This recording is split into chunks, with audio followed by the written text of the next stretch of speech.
Je commence par réaliser ma pâte à brownie. Pour ça, du sucre, du beurre fondu. Hop là. Pendant ce temps-là, je vais mettre justement mon chocolat, lui, au bain-marie. De façon à ce qu'il fonde tout doucement. Et là, je commence à bien mélanger le sucre et le beurre. Voilà. Une fois que ces deux premiers éléments sont bien assemblés, on va rajouter un petit peu de farine. Et en fait, là, j'ai 3 œufs, donc je vais mettre dans un premier temps un premier tiers de ma farine. Deuxième tiers. Puis le troisième. Voilà. Ça y est, j'ai une pâte qui est maintenant bien lisse. Donc en attendant, je vais m'occuper de mon plat. Donc là, j'ai un plat à aller au four. Dans un premier temps, je vais prendre un peu de beurre. Je vais étaler du beurre sur tout le fond du plat, les côtés aussi. Et quand c'est fait, je vais prendre du sucre. Et en fait, je vais en mettre dans le fond de mon plat. Et alors là, un peu à la manière d'un chercheur d'or, je vais faire adhérer ce sucre sur le fond et sur les parois. Voilà. Et le surplus, on peut enlever. Voilà. Donc, mon chocolat, c'est quasiment bon. Je peux couper mon feu. Je peux sortir ma casserole. Voilà. Je fais fondre les quelques tout petits morceaux qui restent. Voilà. Hop. Je récupère ma pâte. Je verse mon chocolat.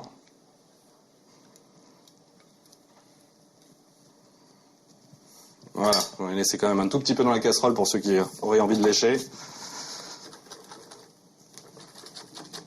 Et maintenant, j'incorpore le chocolat à la pâte.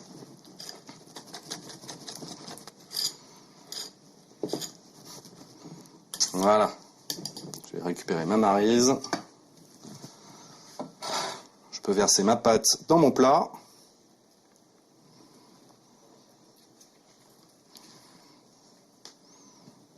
Voilà.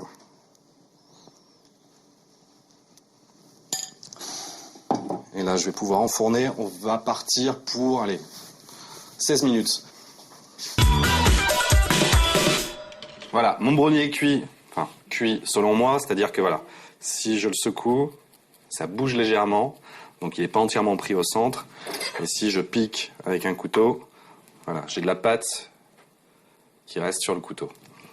Et c'est exactement ce que je veux. Donc en fait là, je vais le laisser revenir à température ambiante. Et quand il est à température ambiante, direction le frigo. Pour 1 à 2 heures de façon à ce que ça prenne bien. Bon alors moi, j'ai pris un peu d'avance. J'ai la version sortie de frigo. Donc celui-là, hop, il n'existe plus, on l'oublie. Et on va s'intéresser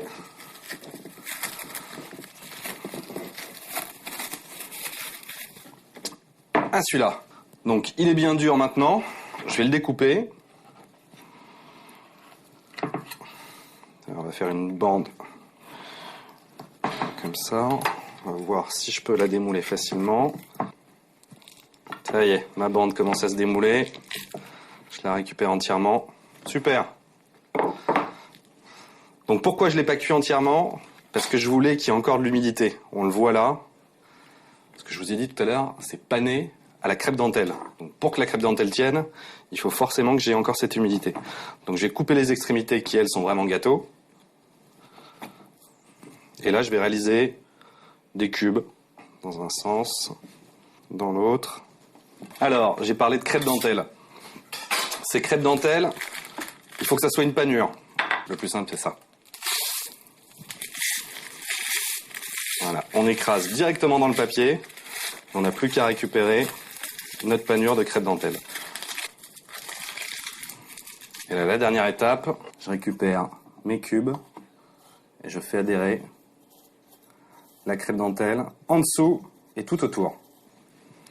Et voilà mes petites bouchées de brownie panées à la crêpe dentelle.